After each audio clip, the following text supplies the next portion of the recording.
ओम नमः शिवाय। ओम नमः शिवाय। मंगलम भगवान वीरो मंगलम गोत्मोगणी मंगलम कुंदकुंदार्यो जैन धर्मोस्त मंगलम सर्व मंगल मांगल्यम सर्व कल्याण कारकम प्रधानम सर्वधर्माणम जैनम जय शासनम जैनम जय शासनम जैनम जय शासनम वंदे सब सिद्धे ध्रुवमचल मणो वयम गदिम पत्ते पोचामि समय पाहो केवली श्रुत केवली भणजम राया हुलिगद्दो ये सो बल समुदाय आदिशो व्यवहारेण दूचदी तत्ते कोडिगदो राया एनेव व्यवहारो अणभज्यतादि व्यवबतावाणम जीवोति कदो सुते तत्थे कोणिचदो जीवो निरेगमन स्टैंडअप का हुआ निर्देश सैन्य समूह में व्यवहार से कहलाए यह पर भूप इसमें एक है क्यों सर्व अध्यवसान आदि अन्य भाव जो जीव हैं धन्य किया व्यवहार पर वहाँ जीव निश्चय एक है। ये गाथा समय सार की 43 अवतारी की गाथा की चर्चा चल रही है। यहाँ 46वीं गाथा में सर्व अध्यवसायों को व्यवहार से जो जीव का न कहा पर निश्चय से यहाँ जीव का कहा गया।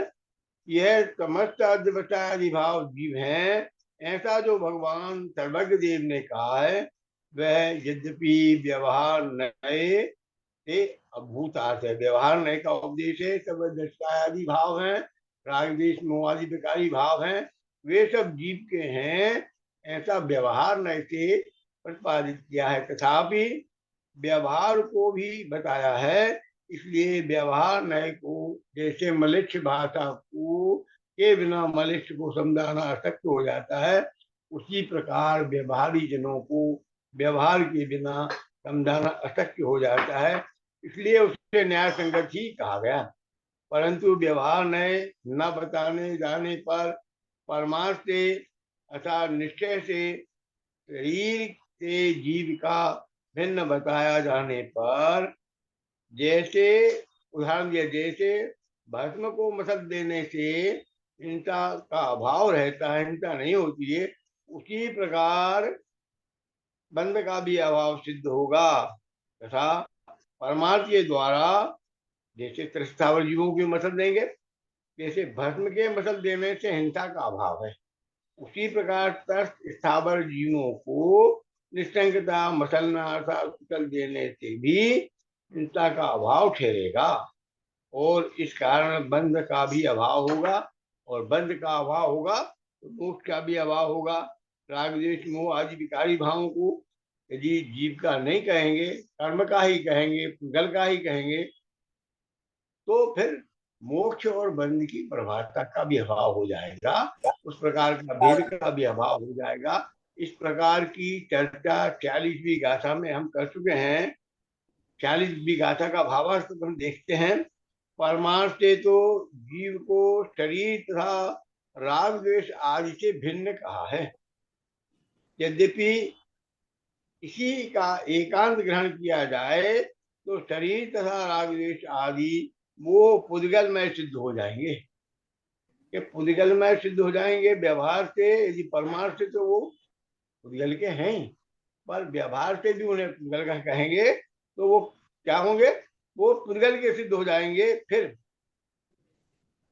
जीव में राग द्वेष मोह आदि की उत्पत्ति होना विकार होना और अध्यवसाय आदि विकारी भावों का उत्पन्न होना किस प्रकार ठहरेगा और संसार और मोक्ष इस प्रकार परमार्थ से संसार मोक्ष दोनों का अभाव हो जाएगा। एकांत ये कहना ठीक ठहरेगा एकांत भी ठहरेगा किंतु ऐसा एकांत रूप वस्तु का स्वरूप नहीं है। अवस्तु का श्रद्धान ज्ञान आचरण अवस्तु ही है, इसलिए व्यवहार न्याय का उपदेश न्याय संगत है। तो व्यवहार में परमार्थ का उपदेश कोई अशक्य है। जिस प्रकार व्यवहार के बिना परमार्थ को नहीं समझाया जा सकता, मलेच्छ को समझाने के लिए मलेच्छ भाषा का प्रयोग किया जाता है, उसी प्रकार व्यवहारी जनों को व्यवहार स्वरूप का बताने के लिए, निश्चय के स्वरूप को बताने के लिए व्यवहार से राग द्वेष मोह आदि विकारी भावों को और ये अद्वैताय आदि भावों को जीव का कहा गया है, जबकि परमार्थ से राग द्वेष आदि विकारी भाव जीव के नहीं है, क्योंकि वो पुद्गल कृत हैं, पुद्गल के संदर्भ में सान्निध्य में प्रकट होने वाले भाव है। पर जीव जब स्वयं विकार रूप वर्णन करता है तो कर्म के उपशम क्षोभम आदि विकार रूप वर्णन करने पर विकार रूप अवस्था को प्राप्त करता है। तात्पर्य में हिंदी में इस प्रकार कहा है, यदि अद्वैतादि भाव पुद्गल स्वरूप हैं तो फिर जीव रागी द्वेषी मोही है। इस तरह का ग्रंथ में किस प्रकार कहा है, जीव स्वरूप कैसे प्रतिपादित किया कि जीव को रागी द्वेषी मोही किस प्रकार से कहा, ये अद्वैतादि भाव पुद्गल हैं, तो जीव का किस प्रकार कहा, इसका उत्तर देते हैं कि व्यवहार दरियम, व्यवहार न्याय का स्वरूप दिखलाया है, जिसके द्वारा व्यवहार दिखलाया गया है, ऐसा जैन देव ने कहा है, उनके उपदेश में आया है। किस प्रकार उसका वर्णन करते हैं, जीवो के जीव का स्वभाव तब अध्यवसाय आदि भावों का परमन स्वरूप जीव का स्वभाव है। अब विशेष ये कहते हैं, यद्यपि व्यवहार नए द्रव्यों के अवलंबन वाला होने से अभूतार्थ है, व्यवहार नए अभूतार्थ दृष्टि शुद्ध नए भूतार्थ, ये व्यवहार में पर का अवलंबन लेके वस्तु का प्रतिपादन करता है, इसलिए उसे अभूतार्थ कहते हैं। तथापि रागादि बाहर द्रव्यों के अवलंबन से रहित विशुद्ध ज्ञान दर्शन स्वभाव का अवलंबन सहित परमार्थ का प्रतिपादन होने से उसका दिखाया जाना उचित है कि व्यवहार परमार्थ का प्रतिपादन करने वाला है, इसलिए अभूतार्थ होते हुए भी, इसलिए अभूतार्थ है कि वस्तु के स्वरूप का यथार्थ निरूपण करना है। यदि व्यवहार नय नहीं होता तब तो शुद्ध निश्चय नय से स्थावर जीव नहीं है ऐसा मानकर निष्ठंक होकर लोग मर्दन करते घात कर दो, कि व्यवहार से ही तो ये गुणस्थान मारण स्थान आदि भेद हैं, कि मारण स्थान के जो भेद हैं जीव के ढूंढने के खोजने के, सब व्यवहार के द्वारा ही बताए हैं। इससे पूर्ण रूप व्यवहार धर्म का अभाव होगा, एक दूषण है। यदि व्यवहार को नहीं मानेंगे, वस्तु के स्वरूप को नहीं मानेंगे, तो दो प्रकार के दोष लगेंगे। क्या पहला दोष क्या, ऐसा मानकर उनका निष्ठंक होकर लोग मर्दन करते, किनका, स्थावर जीव और तृजीवों का, इससे पुण्य व्यवहार धर्म का अभाव होगा, ये पहला दूषण है। और उसी प्रकार शुद्ध निश्चय नहीं थे तो जीव राग द्वेष मोह आदि पहले से ही दूषण है, इस प्रकार मुक्ति है ही, क्या कहते हैं, उसी प्रकार शुद्ध निश्चय नहीं थे तो जीव राग द्वेष मोह रहित पहले से ही है, इसलिए मुक्ति है कि जीव का स्वरूप तो राग द्वेष मोह आदि विकारों से त्रिकाल रहित है, इसलिए ऐसा मुक्ति ही है।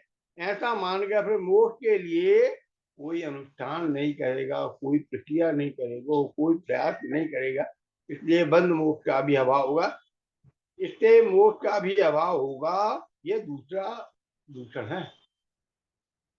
इसलिए व्यवहार नय का व्याख्यान करना उचित है, ऐसा अभिप्राय है कि व्यवहार नय से वस्तु का यथार्थ रूप का प्रतिपादन होता है, इसलिए व्यवहार से वस्तु के स्वरूप का प्रतिपादन किया जाता है, और निश्चय से परमार्थ से वस्तु रूप का ज्ञान होता है। व्यवहार के बिना धर्म चीज का अभाव होता है, और निश्चय के बिना वस्तु के यथार्थ रूप का अभाव हो जाता है, मोक्ष का अभाव हो जाता है। इसलिए दोनों को यथारूप कहा, जहां जहां जे जे योग छे तहां समझिए ते, जहाँ जहाँ जे योग से तहाँ समझिए ते कमल विमल न विचार ये आत्मार्थी जन है। मान आत्मार्थी जनों को कमल विमल नहीं विचारना चाहिए, दोनों में समवृत्ति रखना चाहिए। अब 43-48 गाथा में कहा, अब शिष्य पूछता है कि व्यवहार न्याय किस प्रकार से प्रवृत्त होता है। दृष्टांत दिया है इसमें राजा का। राजा चैन सहित विहार कर रहा है की बात करते हैं। निर्गमन इस नृप का हुआ, निर्देश चैन तंबू में, व्यवहार से कहलाए ये पर भूप इसमें एक है क्यों सर्व अध्यवसान आदि अन्य भाव जो जीव है, तातन्य किया व्यवहार पर वहाँ जीव निश्चय एक है। कहा जैसे कोई राजा सेना सहित निकलता है, वहां राजा निकल रहा है, इस प्रकार जो यह सैन्य समूह को कहा जाता है। पूरे सेना समूह के राजा सेना सहित विहार करता है तो कहते हैं राजा का राजा जा रहे हैं। भूप की सेना जाती है तो सब कहते हैं राजा दल बल सहित जा रहा है, राजा जा रहे हैं, पर कहते हैं वास्तव में तो राजा एक है। दल बल सहित जो विहार है उसके सर्वांग स्वरूप में विहार है, पर राजा अपने आप में एक है। जीवराज को वो जानना प्रसिद्धना इसी से उसका ही करना अंतर है, मोक्ष अर्थी है। ऐसे जीवराज के स्वरूप को जानकर कि जीव शुद्ध बुद्ध एक स्वरूप आत्मा है, पर व्यवहार से राग द्वेष मोह आदि विकारी भाव जीव की सत्ता में होते हैं, जीव के सानिध्य में होते हैं, जीव के विकार रूप करने पे होते हैं। इसी प्रकार राजा जब विहार करता है तो राजा के राज के स्वरूप का विस्तार करने से, उसका विवरण करने से, सेना के स्वरूप का विवरण करने से राजा का विवरण नहीं है, पर राजा के अपने स्वरूप को बताने के लिए, राजा के वैभव को बताने के लिए उस प्रकार की कथन कहा गया। व्यवहार से कहा गया उस सेना में वास्तव में राजा तो एक ही निकला है। इसी प्रकार अध्यवसायी भाव में यह जीव है, इस प्रकार परमात्मा से कहा है तो व्यवहार का कथन है। व्यवहार से किया, यदि निश्चय से विचार किया जाए तो उसमें जीव तो एक ही है, उसके राग द्वेष मोह आदि विकारी भाव नहीं है। उसी प्रकार राज्य से उदाहरण में राजा एक है, सेना का संपूर्ण विहार हो जाने 5 योजन की सेना निकलने पर उसका सैन्य समूह 5 योजन लंबा चौड़ा है। इसके दिखाने पर राजा के महत्व को दिखाया, उसके स्वरूप की उसकी महिमा को दिखाया है, पर उसके बावजूद भी राजा का स्वरूप तो उन सबसे भिन्न है, राजा उनमें एक है। ठीक है, जैसे ये कहा ना कि यह राजा 5 योजन के विस्तार में निकल रहा है, जैसे यह कहना कि यह राजा 5 योजन के विस्तार में निकल रहा है, तो यह व्यवहारी जनों का सेना समूह में राजा कह देने का व्यवहार है। सेना समूह में राजा कह देने का व्यवहार। ये 43 48 भी कहा था कि टीका में क्या कहते हैं, टीका में इस बात का प्रतिपादन करता है कि 5 योजन सहित राजा की सेना का विस्तार है और राजा उसमें विहार कर रहा है। तो सेना 5 योजन के सैनिकों सहित दल बल सहित विहार करने पर भी उनमें राजा एक है, पर राजा का विहार हो रहा है, ऐसा कथन कहा जाता है। सेना समूह में राजा का कथन कहा जाता है कि राजा सैन्य समूह से गुजर रहा, और उसमें राजा तो एक, क्योंकि वह राजा 5 योजन में फैलना अशक्य है। परमार्थ से तो राजा एक ही है, सेना राजा नहीं है। सेनापति है वो राजा नहीं है, सेना का समूह है वो राजा नहीं है। सेना में हाथी घोड़े रथ आदि जितने चल रहे हैं वो सब राजा नहीं, राजा के सानिध्य में होने वाले वैभव को बताने वाले हैं, इसलिए उसे कहा जाता राजा, क्योंकि राजा के सब स्वरूप को बताने वाले, राजा के वैभव को बताने वाले हैं, इसलिए उसे राजा का कहा है। उसी प्रकार ये जीव समस्त समग्र अर्थात जीव संसार अवस्था में समग्र राग द्वेष आदि विकारी भावों से जितने भी प्रवृत्तियां हैं, संसार की सभी अवस्थाएं राग सहित ही वर्ती हैं। विकारी परिणमन के साथ ही प्रवृत्त होती हैं।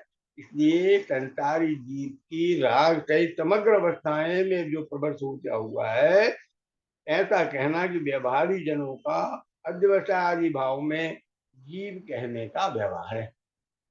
जैसे जीव जब स्वयं विकार रूप परिणमन करता है, तो विकार उत्पन्न होने पर बाहर में कर्म विशुक्य कर्माण वर्णा रूप प्रवर्तन करके कर्म समूह रूप बन जाते हैं।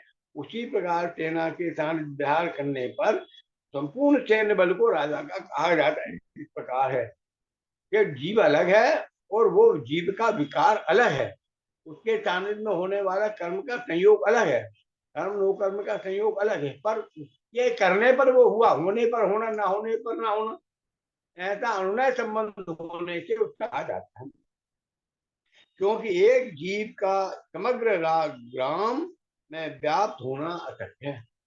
संपूर्ण राग के स्वरूप में प्रवर्तन होना जीव का एक स्वरूप है। जीव आकाश स्वतंत्र से अलग और विकार रूप वर्णन करने पर ये प्रवर्तन होना अलग है। परमार्थ से तो जीव एक ही है, अद्वैत आदि भाव जीव के नहीं है, ऐसा निश्चय से जानना। पर व्यवहार से अद्वैत आदि भावों को जीव का, राग द्वेष आदि विकारी भावों का जीव का कहा है। और जीव के कहने का अभिप्राय भी ये है कि जीव के विकार रूप परिणमन करने पर बाहर में अनुकूल या प्रतिकूल संयोगों का मिलना, जुड़ना, छुड़ना आदि की प्रवृत्ति का प्रवर्तन होता हुआ देखा जाता है। इसलिए सब राजा का कहा जाता है।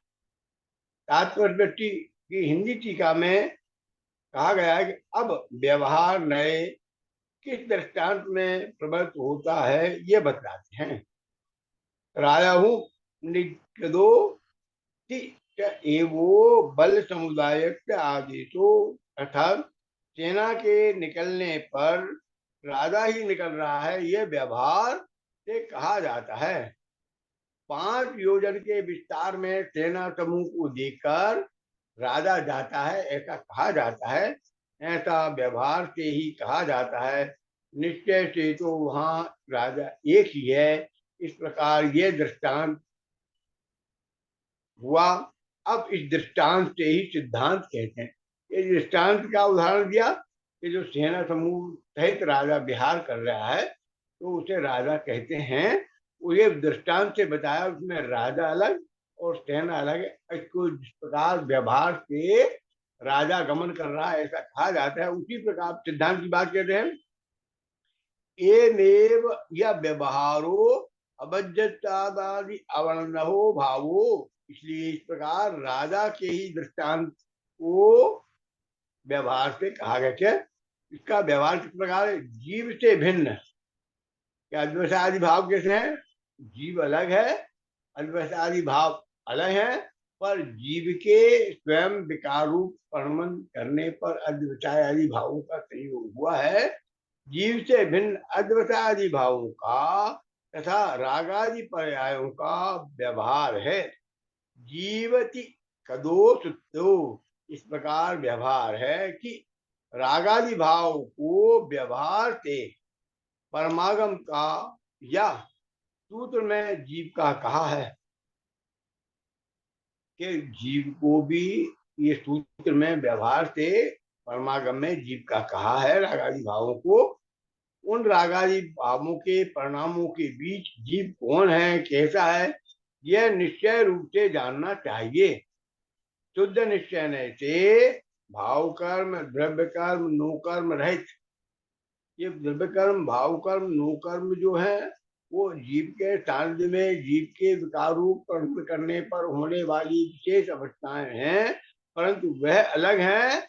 और जीव एक शुद्ध बुद्ध एक रूप जो जीव का त्रकार ध्रुव स्वरूप है, वो अलग है। इस प्रकार व्यवहार नय के समर्थन रूप 3 गाथाएं पूर्ण हुई। 46, 46, 48 गाथाओं का निरूपण किया। इनमें ये बताया कि व्यवहार से तो अद्वैत आदि भाव है, विकार आदि भाव है, राग देश मोह आदि विकारी भाव है, वे सब जीव के हैं। पर परमार्थ से निश्चय से जीव ज्ञाता स्वभाव वाला है। राग द्वेष आदि परिणाम जीव के नहीं है। पर के संयोग के सद्भाव में होने वाले विकारी भाव हैं, इसलिए वो जीव के नहीं है। जैसे शरीर में रोग आदि विकारी भाव आते हैं, शरीर के सानिध्य में रहते हैं, पर शरीर के स्वरूप का ही घात करने वाले हैं। ऐसे ही राग द्वेष मोह आदि विकारी भाव जीव के सानिध्य में होते हैं, जीव के सद्भाव में होते हैं। जब जीव स्वयं विकार रूपण करता है तो विकारी भावों का एक चित्रावगाव संबंध होकर कर्म नो कर्म रूप प्रवर्तन होता है, परंतु वो जीव के स्वभाव नहीं है, जीव के स्वभाव का घात करने वाले हैं। जीव में उत्पन्न होने वाले विकारी भाव हैं।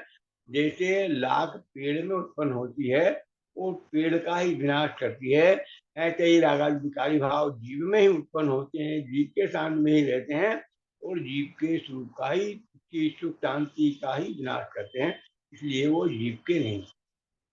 जीव में होने वाले विकार रूप भाव हैं, इसलिए वो जीव के नहीं। इस प्रकार अजीव अधिकार के बीच शुद्ध निश्चय से देह रागादि पर द्रव्य जीव स्वरूप नहीं है। अब कह रहे इस प्रकार अजीब अधिकार के बीच में, अब जीव अजीब अधिकार की बात करता करते हुए तो उन्हें अजीब के खाते में डाल रहे हैं कि अजीब अधिकार के बीच शुद्ध निश्चय नए से देह और रागादि भाव पर द्रव्य जीव के नहीं है। इस प्रकार के कथन से मुख्यता से 10 गाथाओं द्वारा प्रथम अंतराधिकार का व्याख्यान हुआ। 10 गाथाओं के द्वारा यहाँ अंतर जो अधिकार था अजीब अधिकार का वो पूरा हुआ। अब शिष्य पूछता है कि यह अद्वैताय आदि भाव जीव नहीं है, तो एक अंकोचीन परमाणु जीव कैसा है, वो जीव स्वभाव से कैसा है, उसकी बात कैसे है, उसका लक्षण कैसा है, उसका स्वरूप कैसा है, इसके स्वरूप को जानने के लिए शिष्य का प्रश्न पूछता है। तो इस प्रश्न के उत्तर में गाथा 49 आचार्य की प्रतिपादित करते हैं। गाथा 49 पढ़ते हैं। अरच रूपम गंधम अभक्तम चेदना गुणम तद्धम प्राणम अलिंग ग्रहणम जीवम दिष्टि संठाणम जीव चेतना गुण शब्द रस रूप गंध निविर व्यक्ति विहीन है। जीव चेतना गुण शब्द रस अरुगंध व्यक्ति विहीन है। निर्दिष्ट नहीं संस्थान उसका ग्रहण नहीं है। लिंग की जीव के स्वरूप का कैसा है, अरस अरूपी अशब्द अगर्ण और लिंग से उसका ग्रहण नहीं है, ऐसा इस 49वीं गाथा में सबसे भिन्न जीव का लक्षण अलग, पुद्गल का लक्षण अलग प्रतिपादित करने वाला। जैसे 46 43 48 गाथाओं में तो जीव को कर्म नो कर्म से बंधा हुआ, राग द्वेष मोह आदि विकारी भावों से युक्त बताया, अद्वैत आदि भावों से युक्त बताया, विकारी भावों से युक्त बताया। यहाँ जीव के यथार्थ रूप का निरूपण करते हुए 49वीं गाथा में बताया कि जो बताया है वो सब व्यवहार कथन है, परमार्थ से वो यथार्थ नहीं है। पर चूंकि व्यवहार बिन व्यवहारी जनों को नहीं समझाया जा सकता, तेरे अंदर होने वाले विकार आदि भावों का अभाव करना है, तो तेरे को वो उस परिस्थिति का भी ज्ञान कराया जाएगा जो तेरे में विकार उत्पन्न हो रहे हैं, और तेरे शुद्ध स्वरूप का भी ज्ञान कराया जाएगा जैसा तेरा निष्ठ रूप है। तो जैसे मिले जुले सोने में जिसमें मेल मिला हुआ है, तांबा और टांका लगा हुआ है, उस सोने में शुद्ध सोने के स्वरूप का प्रतिपादन का लक्षण बताया जाए, शुद्ध स्वरूप को बताया जाए, शुद्ध सोना ऐसा होता है उसका स्वरूप जिनके ज्ञान में आता है, तो वो 22 कैरेट का सोना, 24 कैरेट का सोना, उसके स्वरूप को जानने के बाद वो उसमें मिले हुए मेल को और शुद्ध सोने को, टंच का भाव और सोने का भाव अलग अलग जैसे होता है कि टंच का भाव मतलब शुद्ध सोने का भाव, ऐसे शुद्ध स्वरूप का भाव कैसा है कि वो टंकोत कीर्ण है। जीव कैसा है कि चेतना गुणमय है, अरत है, अशब्द है, अरूप है, व्यक्ति विहीन है, और अनिर्दिष्ट है, संतान सहित है, ऐसा स्वरूप उसका प्रकार बना हुआ है। और बाहर में इन सबसे मिला जुला इस रूप प्रवर्तन करता हुआ दिखाई देता है। पर प्रवर्तन करता हुआ राग सहित जग मेरु लोग मिले सरागी देव बीत राग भेटू हमें मेटू राग। कि अनादिकाल से जीव के साथ राग में प्रमण करता हुआ, रागी विषि मोह आदि विकारी भाव में प्रमण करता हुआ जीव प्रवृत्त हो रहा है। और उस प्रवर्तन करते हुए व्यक्त होते हुए भी उसका जो त्रैकालिक स्वरूप है वो परम वितरागी है, शुद्ध है, सकाल है। सत्ता में शुद्धता पड़ी हुई है।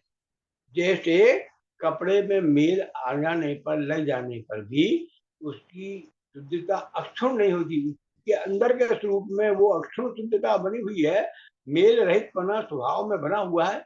उसी के आधार पर तो उसे हम शुद्ध करें। भेद ज्ञान साभु भयो आत्म समरस नीर, धोबी अंतर आत्मा धोबे निजुति। भेद विज्ञान के द्वारा उस स्वरूप का यथार्थ प्रतिपादन होने पर, स्वरूप की यथार्थ ज्ञान होने पर, जीव के स्वरूप का प्रतिपादन करने पर जीव का स्वरूप अलग और कर्म के योग संयोग नियोग से होने वाली अवस्थाओं का स्वरूप अलग स्पष्ट रूप से झलकता है। उस बात को यहाँ 49वीं गाथा में बदलाया है। गाथा 49 का गाथार्थ पढ़ते हैं। हे भव्य तू जीव को रस रहित, रूप रहित, गंध रहित, अव्यक्त अर्थात इंद्रिय गोचर नहीं है। अव्यक्त है अर्थात इंद्रिय गोचर नहीं, ऐसा चेतना गुण है, ऐसा शब्द रहित, किसी चिन्ह से ग्रहण न होने वाला। कि जो बाहर में स्पर्श रस गंध वर्ण आदि जो चिन्ह है उद्गल के, उनसे जीव को नहीं पकड़ा जा सकता। क्यों? कि जीव तो अरूपी है, अरस है, अगंध है, अशब्द है। और ये रंग रूप शब्द आदि सब पुद्गल के गुण है। तो पुद्गल से जीव को कैसे पकड़ा जाएगा? ये जीव अलग है, पुद्गल अलग है। किसी चिन्ह से ग्रहण न होने वाला और जिसका कोई आकार नहीं है, कहा जाता है ऐसा जान। मतलब जीव को इन आकार आदि से, जो आकार तो पुद्गल का है, तेरा आत्मा तो आत्मा अनाकारी है। ये सिद्ध भगवान के स्वरूप के साथ आकार रहे। सिद्ध भगवान स्वरूप का प्रतिपादन करते हुए किंचित न्यून पुरुषाकार रूप में जाकर सिद्ध के पर विराजमान हूँ। किंचित न्यून पुरुषाकार रूप में जाकर विराजमान हूँ। किंचित न्यून पुरुषाकार मतलब वो आम प्रदेशों का आकार है, पुद्गल का आकार नहीं, इसलिए अनाकार चले। ठीक है।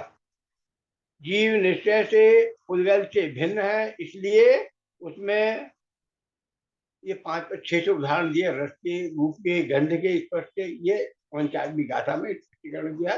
क्या कहते हैं? अरस के उदाहरण दे रहे हैं। अरस किस प्रकार से है? अरस के 6 उदाहरण दिए। अरस कैसे?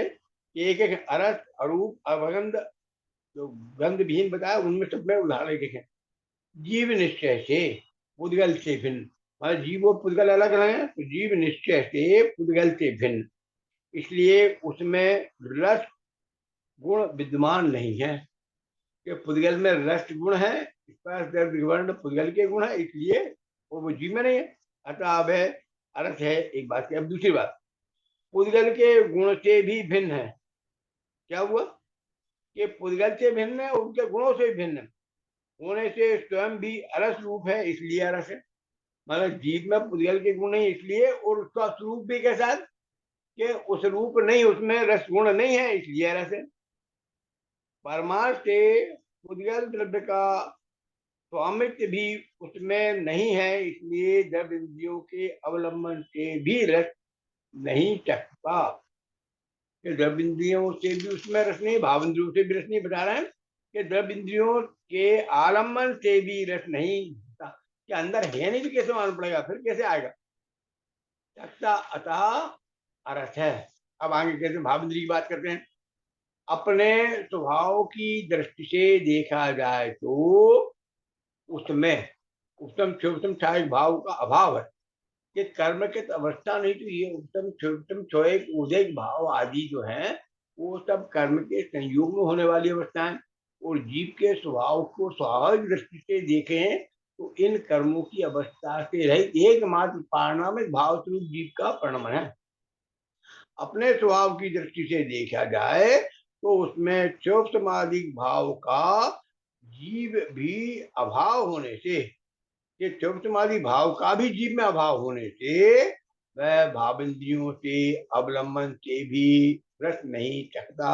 ये द्रव्य रूप से, भावेंद्रियों से, इन दोनों से भी अलग करें हम। अब तीसरी बात करें हम कि काय से अलग करना है, कि आप परिणामों की बात करेंगे।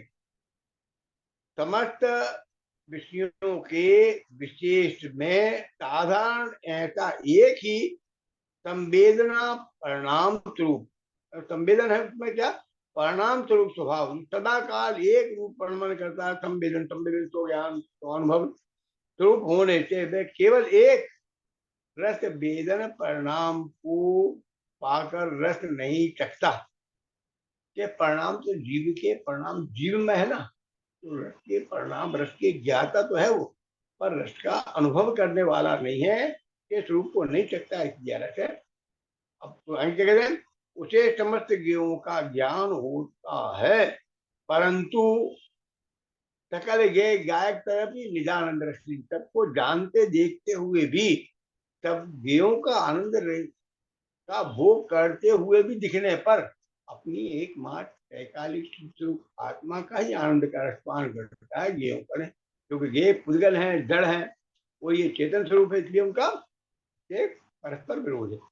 उसे समस्त ज्ञों का ज्ञान होने पर, परंतु सकल ज्ञ गायक के तादात्म्य का एक रूप होने का निषेध है, उसका अभाव होने से रस के ज्ञान रूप में परमन होने पर भी स्वयं रस रूप नहीं परमता, इसलिए अरस है। इस प्रकार 6 तरह से रस के निषेध से ये अरस कहा। अभी इसी प्रकार 6 के निषेध से अरूप कहेंगे, अगंध कहेंगे, इसको बताते हैं। बस यही अरस, अरूप, अगंध आदि जो है, इन सब भावों का कहते हैं स्वरूप से ये भिन्न है, उसके स्वरूप में नहीं है, तो द्रव्य भाव से भी भिन्न है, उसके स्वरूप से भी भिन्न है। उद्गल में इसका रूप नहीं है, उद्गल में रस रूप का गुण है, तो जीव में अरस रूप का रूप नाम का गुण उद्गल में है, जीव में नहीं, इसलिए उद्गल। आप क्या कहते हैं, अरूप के बारे में बता रहे। इस प्रकार जीव वास्तव में उद्गल द्रव्य से अन्य जीवों के कारण, जीव वास्तव में उद्गल द्रव्यों से अन्य होने के कारण, जीव अलग है, उद्गल अन्य है, अन्य होने के कारण रूप गुण विद्वान नहीं है।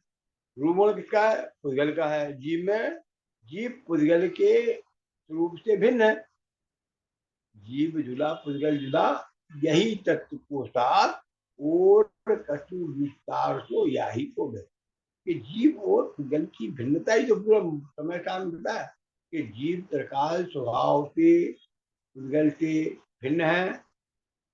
उसका संसार में संयोग अवस्था दिखने पर भी, जैसे कपड़े पहनने वाला व्यक्ति कपड़े पहनता है तो कपड़े अलग है, उसका शरीर अलग है, शरीर और कपड़ों में एक रूपता नहीं है।